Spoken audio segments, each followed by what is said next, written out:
көп баланың анасымын ғой. 6 бала doğurdum. 7 қалдым балам шетте. Роддомға барған кезде. Баланың алды нешеде жаным? 19-ға. Арты қанша? Арты 1-ші класстан бітіріп 2-ге өтті. Енді. Жігітің екеуің базар қол ұстасып базар істейді. Базарда істейміз. Базарды жасап жатсың, анам туып жатсың. Жылда туғансың ғой сен сонда. Жылма-жыл тудың ғой өзі. 41-ші күн базарда тұрсың ба?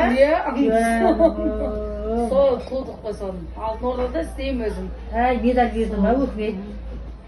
Медаль алды ба?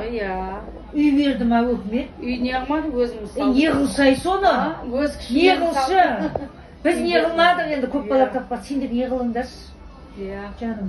Сол базарда істеп жүрміз сол. Әйтеуір бала-шағаны асырап, тіршіліктің несі. Енді рахатын көресің. Құдақлас аумен. О, сен бар ғой, ана қазір өзінше шкиіп жүрген әйелдер бар ғой, жылтыра. Сен олардан ашып түсесің. Мынау іске қатындар сендер ғой? Айтпаңыз.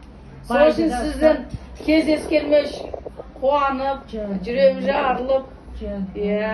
Жаңа неде көрген басқа ғой, живой көрген басқа. Толғып өзім одым да. Гүлсара дәді себепкер болып, ол кісімен ана неге барғанбыз? Туған күнге құралай дегенсімен. Қасын істедіміз айтып, таныс болсақ, шайға танысың кеше өзіме деп, неше жылдан бері танимын. Оның ана Гүлбарсын деген, нені Алтын Ордада салон істеген. Сол кезде, ол салонды бара-бір, мен де анау рекламаны өлтірем ғой. Соған қит қылып, сол кісін қойдым. Крем, анау Гүлбарсын деген сондайлан бері құралайтырды сияқтан білем. Соны кеше барып Гүлсара деген бар ғой, үндемей жүріп ше? Жақсылармен жақсылар жоқ, сол сияққа барып таныстым деймді. Ол кісімен танысып, сол Құдай берді болса, сен адамына жолықсың ғой. Сен маған жолықпасың, маған өмір жете алмайсың. Жете алмай. Соны айтасың ғой, Гүлсара дәді сол жерге жолығып. Сол кезде әңгіме қылған кезде айтып, сол сөйтіп қалды. Сол әнеуген айтып жатырмын. Өлең жаздым мен едім та. Қолданшы деп бардым. Болды, бізге жақындадың жұлдызың жанды. Құда қалас. Соны айтты мен, тәтем бар, мен соны бірейін, себепкер қылай. Мен айтып. Болды, енді бар ғой, сен бүйтіп шығуың керек қой айтасың. Сол шығуым керек. Алтын Орда. Әулетті, қос-қос үйіңді алдың. 6 баланы жетілдің. Болды, енді былай шық сен. Шығу керек. Сен не істесең де жарасады қазір.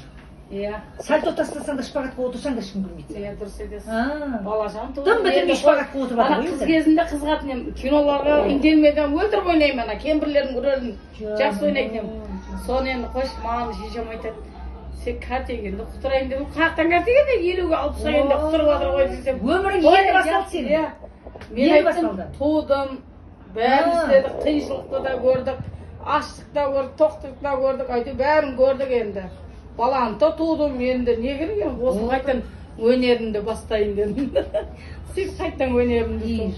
Қазақтың мықты қыздары деген міне осылар.